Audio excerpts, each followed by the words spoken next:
What's up, Thrashers, and welcome back to the Thrash Maniac 99 YouTube channel, and I am back for probably the most anticipated album coming out this year of 2021.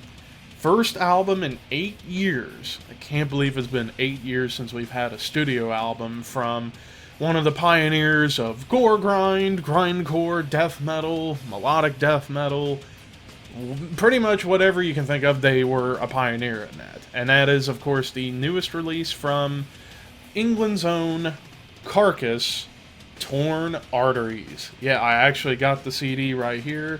Finally came in the mail today. This album came out this past Friday, but it arrived in the mail today. And I thought to myself, I'm going to wait to listen to it once I get the physical CD, and then check it out for myself there. But before we talk about the album, little rundown of Carcass's career for those out there who are watching that may not be completely aware of Carcass.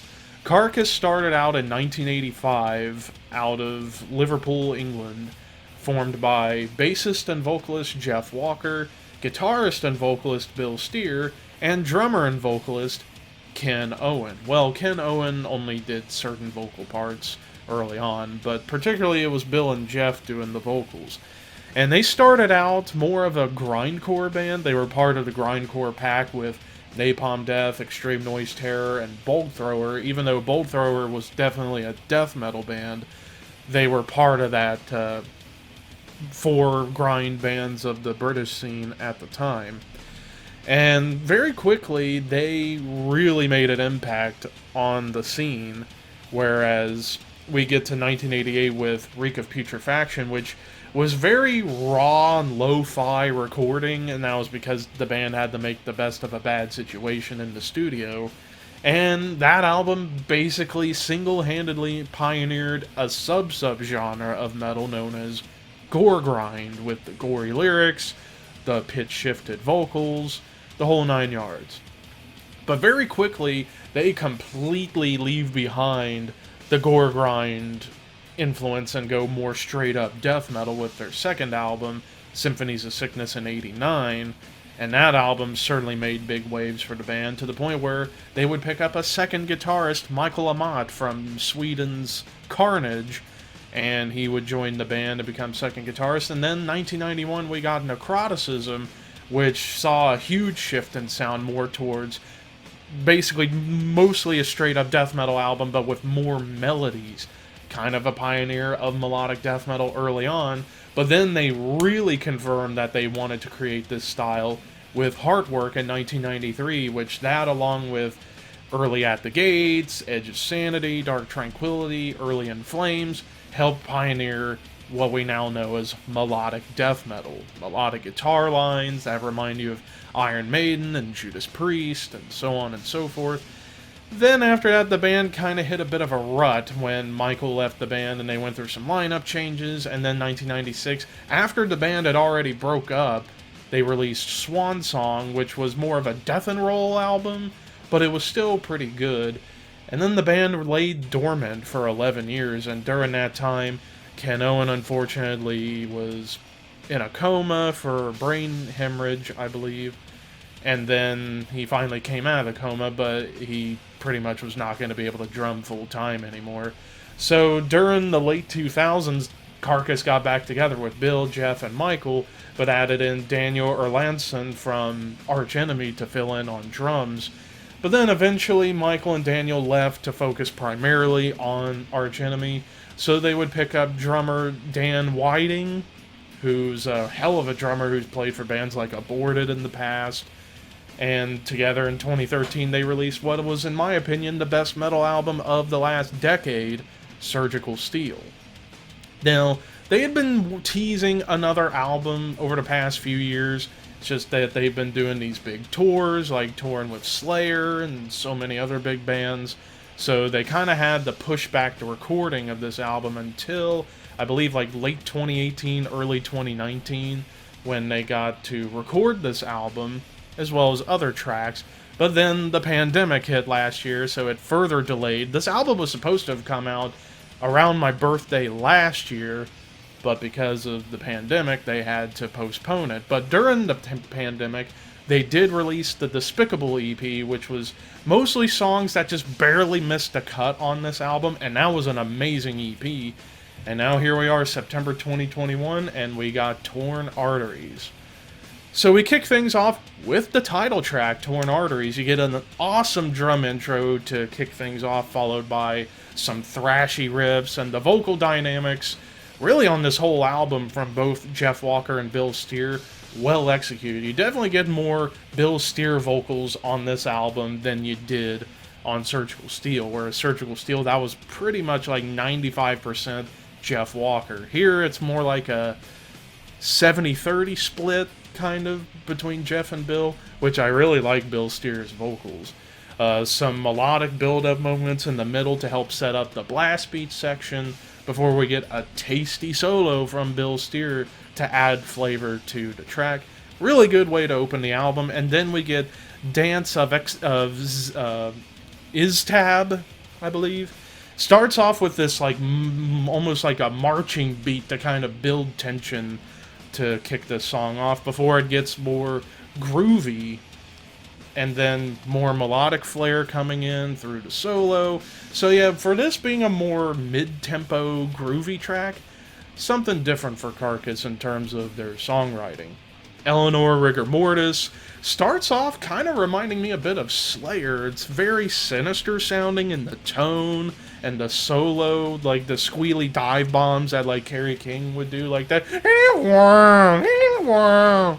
which I thought was really cool, before it gets slower and more brutal. And I like how after that the song kind of gets subdued down a little bit and focuses more on atmosphere. The melodies being layered on top in the middle of the track were wonderfully crafted. A heavy breakdown towards the end of the track before we end off with how the song starts with the evil Slayer vibe with the squealy dive bombs and the thrashy beats.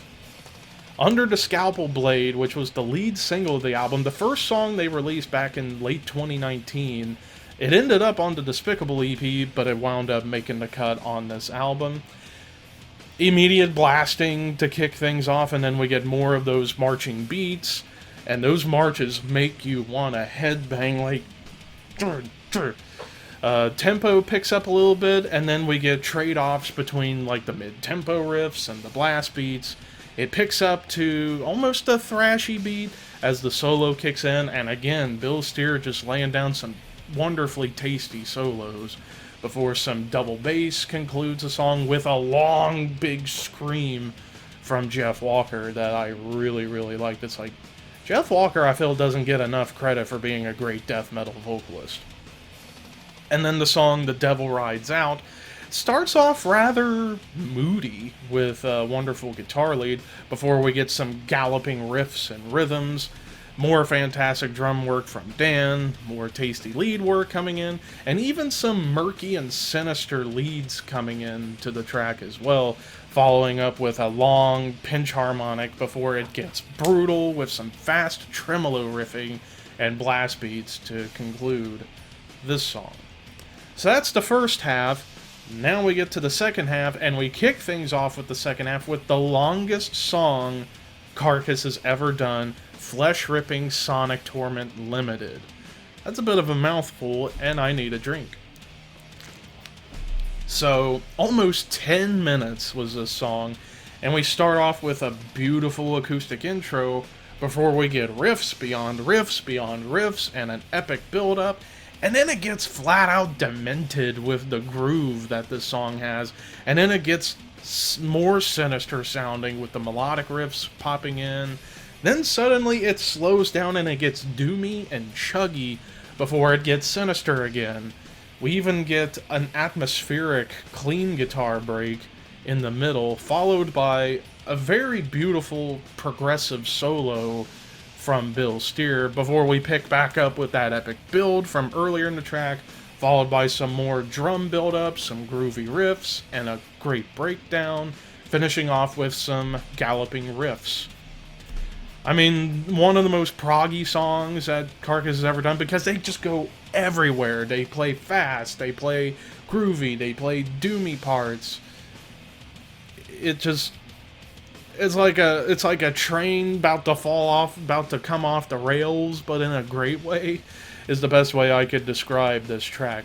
Then we get Kelly's Meat Emporium, which was the second single released off of this album, and it's the shortest one, about almost 3.5 minutes, and it's probably the thrashiest song of the album. More great build-up, with the riffs coming in, melodic guitars acting like a backdrop in the background to kind of give the song a little bit of an extra oomph to it.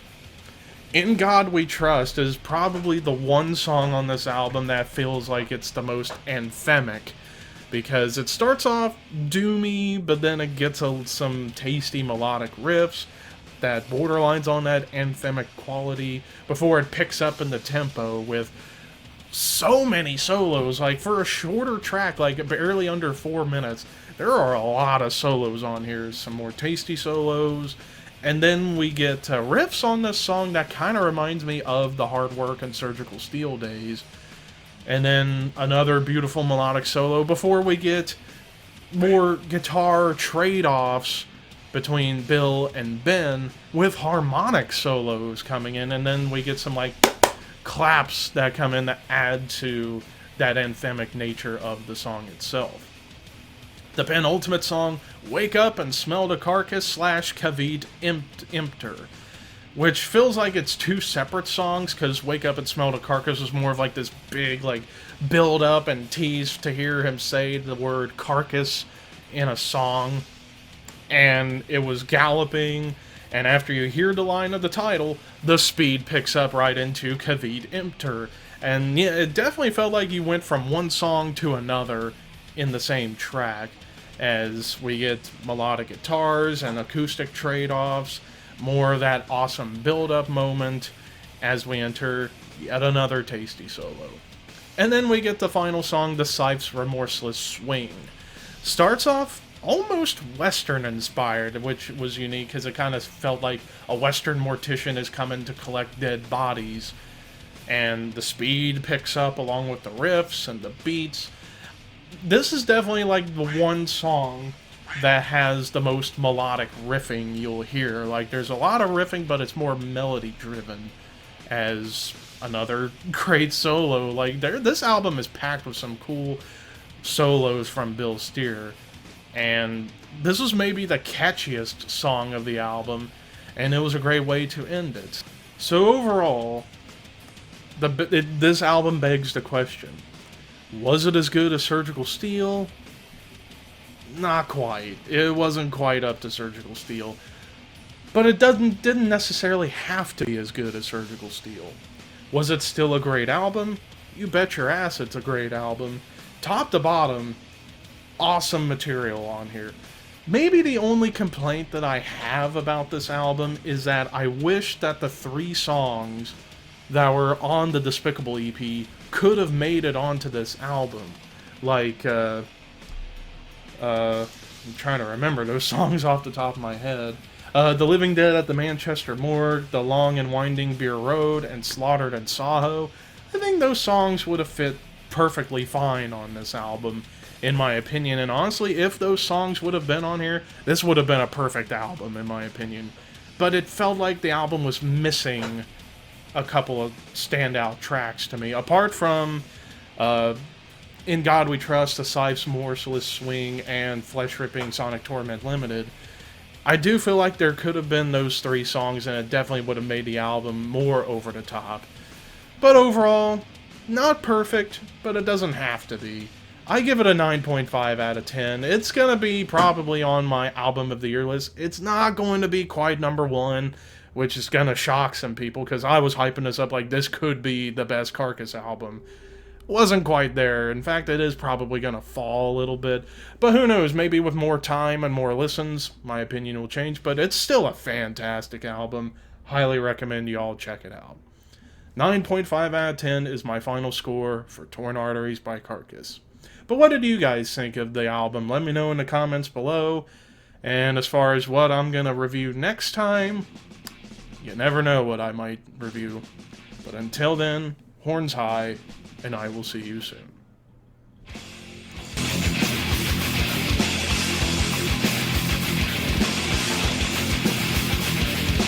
But for today's episode of the Mosh Pit Reviews, probably right now the biggest album to come out in 2019, and it's from the pioneers of death metal, arguably the pioneers of death metal, Possessed, and their first album in 33 years entitled Revelations of Oblivion. But the point I'm making with the respect Jeff should get, he goes out, tours the world, playing festivals, singing while in a wheelchair, where pop stars, if they get sick, they're just canceled. Jeff goes up in a wheelchair and performs just as hard, if not harder, than any other metal frontman out there. So, total respect for Jeff Becerra. I'd love to see them make another album in the future and see where they go next.